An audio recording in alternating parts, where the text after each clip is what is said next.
मई 2025 के पाक भारत तनाव के तनाजुर में अगर जदीद जंगी हिकमत अमली को देखा जाए तो वाज़ेह होता है कि आज की जंग सिर्फ जमीनी या फजाई मुहाज तक महदूद नहीं रही, बल्कि मुकम्मल तौर पर साइबर और मालूमाती जंग के मैदान में मुंतकिल हो चुकी है। इस पस मंजर में दोनों ममालिक की डिजिटल हिकमत अमली मुख्तलिफ अंदाज में सामने आती है। पाकिस्तान की जानिब से साइबर डोमेन में बुनियादी तवज्जो डिफेंसिव साइबर रेडियंस यानी दिफाई तैयारी, हसास इंफ्रास्ट्रक्चर का तहफ़्फ़ुज़ और फौजी और कौमी डिजिटल निज़ाम की हिफाजत पर रही है। इसके अलावा स्ट्रेटेजिक कम्युनिकेशन और मालूमाती नज़्म ज़ब्त को भी अहमियत दी गई। बाज़ दिफाई माहिरीन के मुताबिक गुज़िश्ता चंद बरसों में पाकिस्तान ने अपनी साइबर सिक्योरिटी सलाहियतों में बेहतरी लाई है। खास तौर पर इदारा जाती सतह पर कोऑर्डिनेशन, मॉनिटरिंग सिस्टम्स और रिस्पॉन्स मैकेनिज्म को ज्यादा मौसर बनाया गया है। दूसरी जानिब भारत जैसे बड़े और वसी डिजिटल इंफ्रास्ट्रक्चर वाले मुल्क के लिए चैलेंज ये है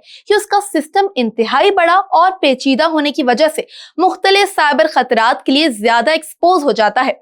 इनमें फेक न्यूज, गलत मालूमात का फैलाव, फिशिंग अटैक्स और डेटा सिक्योरिटी के मसाइल खास तौर पर नुमाया हैं।